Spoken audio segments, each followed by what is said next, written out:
Dalam pemeriksaan dugaan pelanggaran kode etik Hakim MK, disebut ada indikasi tindakan berbohong yang dilakukan Hakim MK.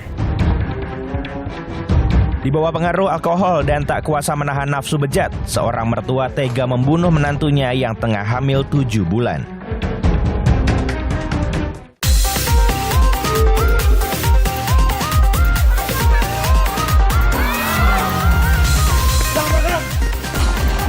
Mohon maaf sebesar-besarnya kepada istri saya.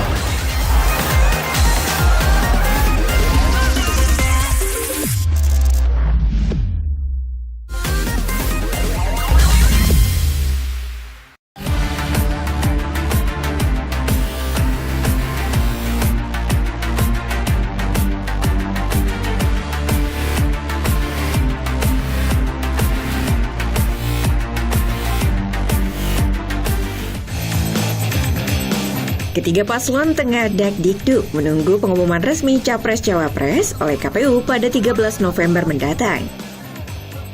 Sebagai calon pejabat negara, mereka berkewajiban untuk melaporkan harta kekayaan di layanan laporan harta kekayaan penyelenggara negara milik KPK. Lantas, dari ketiga paslon ini siapakah yang paling kaya?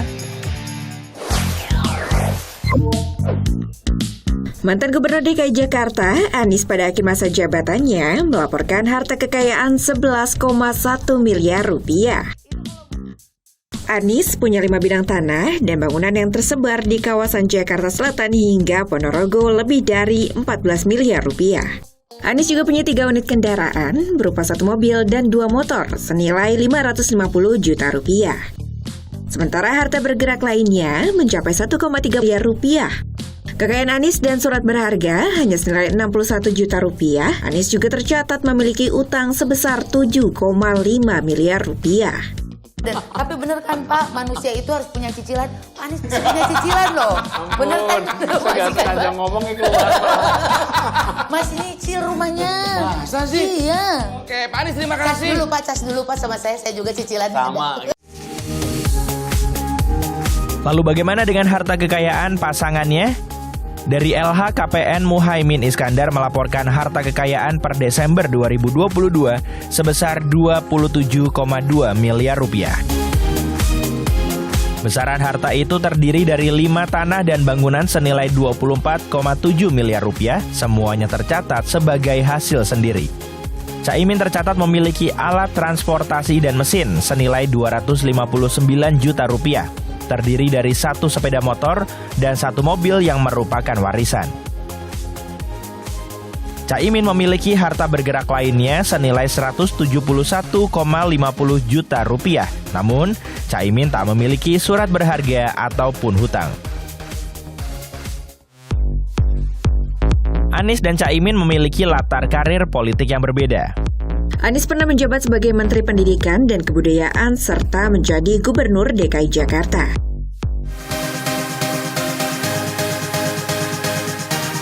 Sementara pasangannya, Caimin saat ini menjadi Wakil Ketua DPR yang menaungi bidang kesejahteraan rakyat serta menjadi Ketua Umum Partai Kebangkitan Bangsa.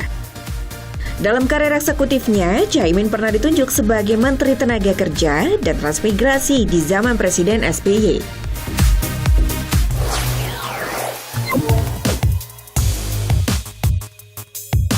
Sementara itu, sebagai mantan Gubernur Jateng, Ganjar Pranowo melaporkan harta kekayaan 15,4 miliar rupiah per September 2023. Ganjar tercatat memiliki tanah dan bangunan yang totalnya 6,1 miliar rupiah. Ganjar memiliki kekayaan berupa alat transportasi dan mesin dengan total nilai 1,4 miliar rupiah. Harta bergerak lain senilai 638 juta rupiah. Terpantau surat berharga tak masuk dalam pundi-pundi kekayaan Ganjar.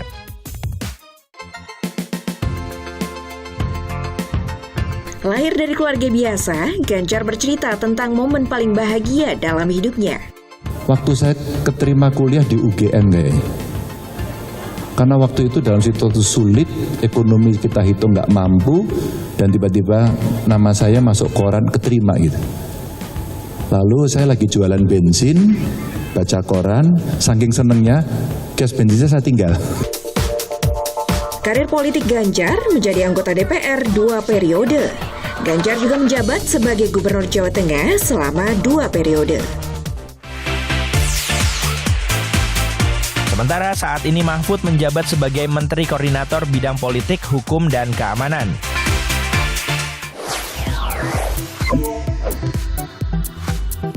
Dari LHKPN di KPK Maret 2023, Prabowo diketahui merupakan baca pres terkaya dengan harta mencapai 2,04 triliun rupiah. Namun Prabowo punya utang hingga 8 miliar rupiah. Ini menjadikan harta Prabowo di angka 2,03 triliun rupiah. Meski demikian, Prabowo tetap dinobatkan sebagai bakal capres terkaya. 80% dari total kekayaan Prabowo terpantau disimpan sebagai surat berharga, mencapai 1,7 triliun rupiah hingga akhir tahun lalu. Di luar surat berharga, kekayaan Prabowo terdiri dari 10 bidang tanah dan bangunan sebesar 275,3 miliar rupiah. Untuk alat transportasi dan mesin senilai 1,2 miliar rupiah, harga bergerak lain 16,4 miliar rupiah, dan harta lainnya senilai 45 miliar rupiah. Meski bergelimang harta, Prabowo merupakan pencinta binatang. Selain memelihara kuda, Prabowo juga mempunyai hewan peliharaan kucing. Kucing yang dekat banget sama Bapak tuh ada. Iya, tapi kucing dari jalanan. Kucing dari jalan Bapak. Bapak akan Bapak rawat. Enggak, dia masuk rumah. Oh. Dia lihat bagus, dia nggak mau keluar lagi. Saya juga begitu.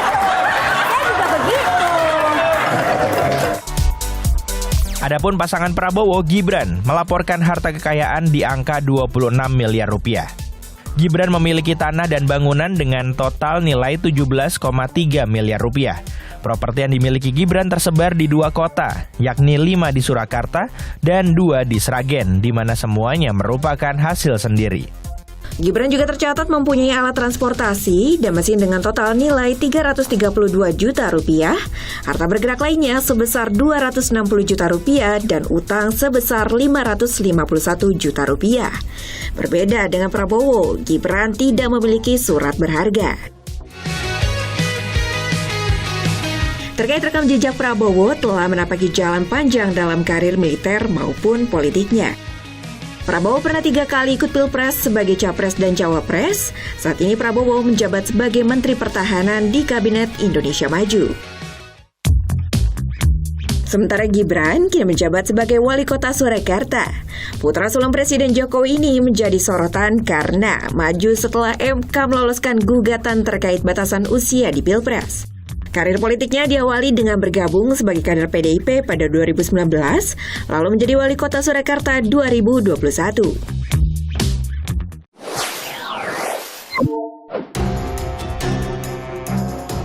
Informasi menarik lainnya masih akan hadir sesaat lagi. Tetaplah di Pop News.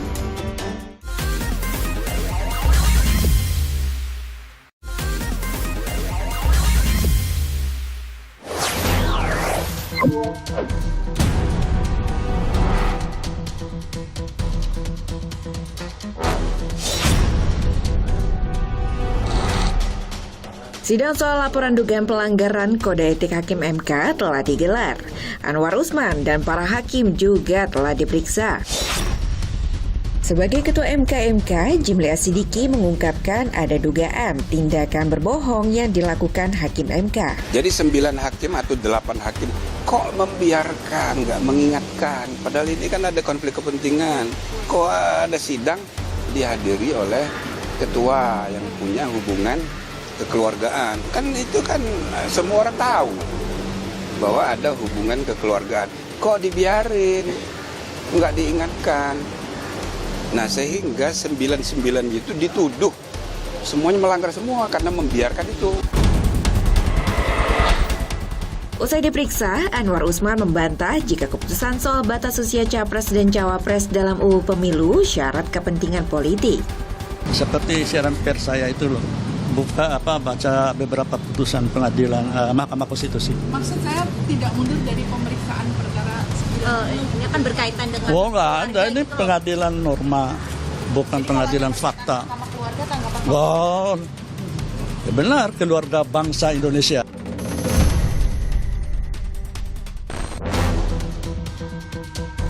Sebagai pelapor pertama, Denny Indrayana meminta Majelis Kehormatan memberhentikan Anwar Usman secara tidak hormat.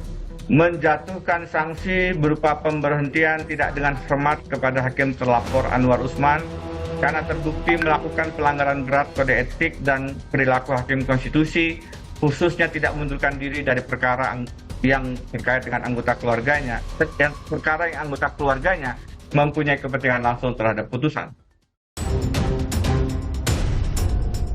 Saat ini total ada 11 pelaporan terkait dugaan pelanggaran etik itu. Pada putusan MK yang mengabulkan gugatan nomor 90 tentang batas usia minimal Capres-Cawapres.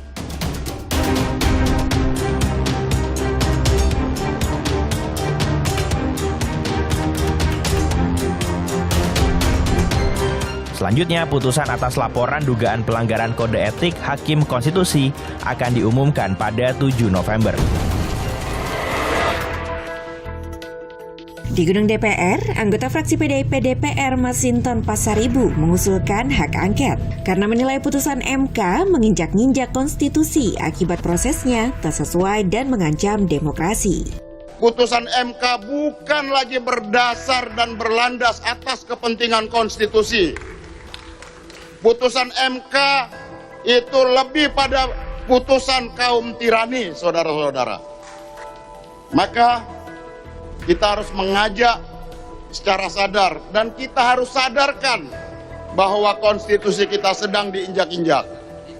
Kita harus menggunakan hak konstitusional yang dimiliki oleh lembaga DPR. Saya, Pak Ibu Ketua saya Masinton Pasaribu, anggota DPR RI dari daerah pemilihan DKI Jakarta,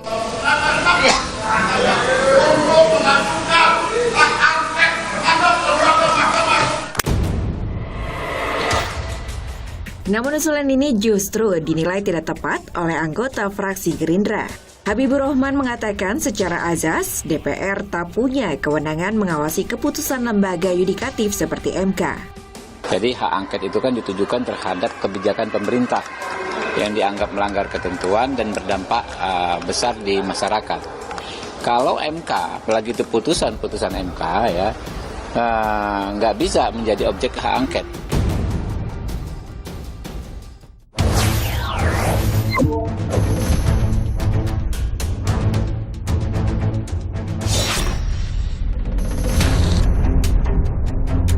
Warga di wilayah Koja, Jakarta Utara digegerkan dengan ditemukannya ayah dan anak balita tewas di dalam rumah.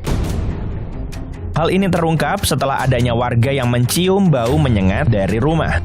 Warga lalu memanggil petugas keamanan untuk masuk dan memastikan sumber dari aroma busuk itu. Tak disangka, warga dan petugas menemukan pemilik rumah dalam kondisi meninggal di kamar mandi. Saat ditemukan, pemilik rumah dalam kondisi sudah membusuk dengan genangan darah di sekitar jasad korban. Yang lebih mengejutkan, warga juga menemukan jasad anak pemilik rumah di kamar. Anak balita berusia 2 tahun ini juga sudah membusuk. Ironisnya, di saat bersamaan warga juga menemukan istri korban dan 1 anak lainnya yang sedang terduduk lemas serta memprihatinkan. Katanya udah bau tuh. Istrinya pas masuk ke pintu itu istrinya lagi duduk di sofa. Lagi nyantai duduk. Dia lagi duduk kayak orang trauma apa gimana gitu. Nah udah saya langsung lihat dari si mayatnya itu langsung turun ke bawah langsung pulang saya. Kedua jenazah serta istri korban langsung dibawa ke rumah sakit Polri, sementara 1 anak yang masih hidup dibawa oleh kerabatnya. Dari hasil otopsi sementara tidak ditemukan luka terbuka pada jenazah sang ayah, sementara pada jasad anak balitanya ditemukan luka di bagian wajah. Kematian dari korban bapak-bapak tadi adalah usia kematiannya sekitar 10 hari ke atas. Sementara anak berada di usia kematian 3 hari. Jadi ada perbedaan usia kematian. Korban diketahui merupakan keluarga dengan status ekonomi menengah ke atas. Sang ayah adalah agen perjalanan ibadah umroh. Status kepemilikan rumah pun milik sendiri. Keluarga korban juga mempunyai 1 mobil dan sepeda motor. Korban dan keluarganya dikenal jarang bersosialisasi dengan warga sekitar.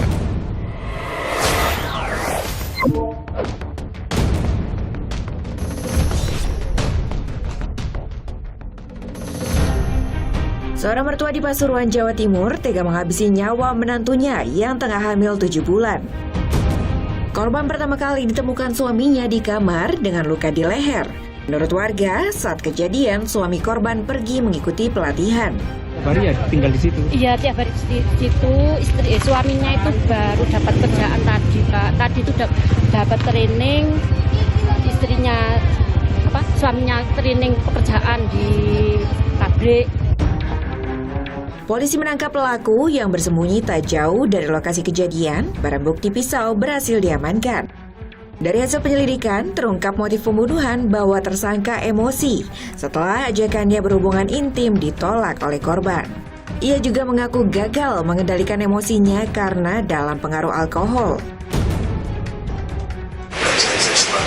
Terhadap anak mantunya, korban berteriak-teriak gitu kan, sehingga pelaku lari ke dapur mengambil pisau menuju kamar dan menindih korban lalu disahkan TNI. Ibu korban tak menyangka korban yang tengah mengandung 7 bulan dibunuh oleh mertuanya sendiri. Keluarga korban berharap pelaku bisa dihukum berat.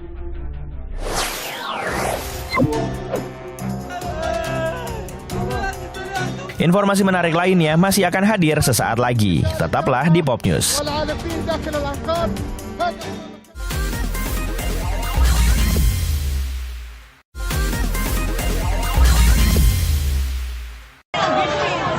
Pasar Wiradesa, bawahnya ada orangnya katanya.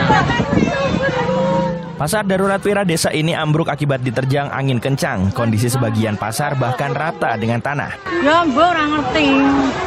Akibat peristiwa ini 3 orang terluka. Usai keadaan aman dari angin kencang, para pedagang mengambil sisa barang di bawah reruntuhan. Nggak tahu, korban belum kelihatan, masih dalam. Pasar darurat ini sebelumnya memang dibangun semi permanen sambil menunggu pemindahan pedagang ke lokasi yang baru.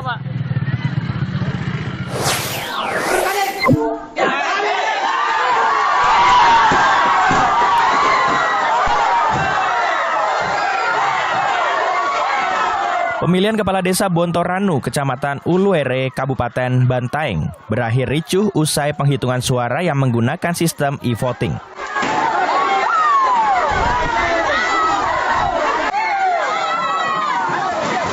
Pemicu kericuan diduga karena pendukung salah satu calon kepala desa tidak terima dengan hasil perhitungan suara. Masa bahkan merusak alat e-voting.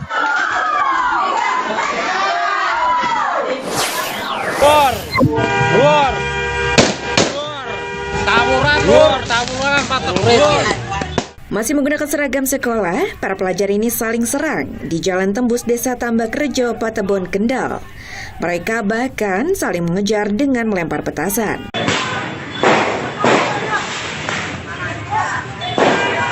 Polisi dan TNI dengan dibantu warga membubarkan tawuran ini. 3 remaja diamankan beserta barang bukti 1 celurit, pipa besi berujung runcing, dan 1 lempeng besi yang melengkung.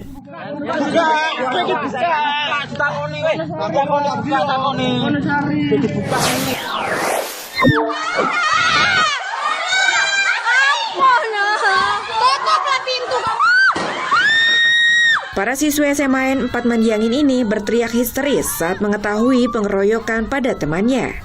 Aksi penyerangan ini dilakukan di kantin hingga ke ruang kelas dengan sapu dan celurit. Satu korban terluka langsung dibawa ke puskesmas. Kasus ini telah dilaporkan ke polisi.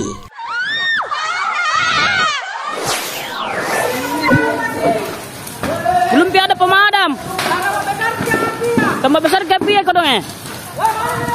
Pada dini hari, warga dikejutkan dengan api yang membumbung tinggi akibat kebakaran gedung SMP 8. Ruang belajar mengajar, ruang guru, dan laboratorium ludes terbakar. Nggak ada air kom. Kayak ledeng apa? Ledeng nggak ada. Tidak ada korban jiwa dalam peristiwa ini. Kebakaran diduga akibat korsleting listrik. Awal kena siram begitu. Pemadam pilih, pemadam.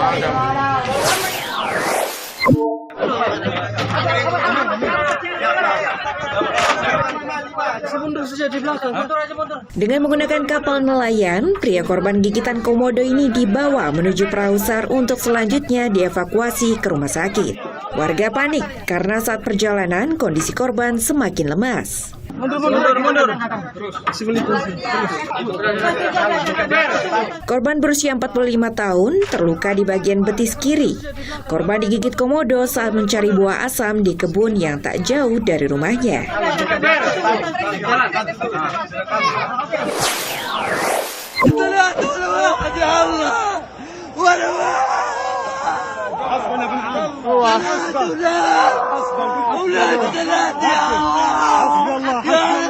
Serangan udara Israel menghantam kamp pengungsian padat penduduk Jabalia. 6 bom, masing-masing seberat 1 ton bahan peledak dijatuhkan ke area seluas hanya 1,4 km persegi. انتشال الجرحى والعالقين داخل الأنقاض هذا هو مكان الاستهداف هذا هو المشهد. Kementerian Kesehatan Gaza mengatakan 50 orang meninggal dunia dan 150 lainnya luka-luka. Sementara, rumah sakit terdekat mengatakan telah menerima 400 korban jiwa termasuk 120 orang tewas.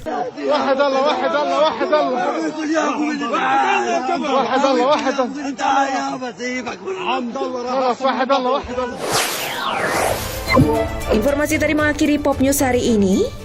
Jangan lupa tetap saksikan Pop News setiap hari Sabtu dan Minggu pukul 9:30 waktu Indonesia Barat. Tentunya hanya di Kompas TV. Terima kasih dan sampai jumpa.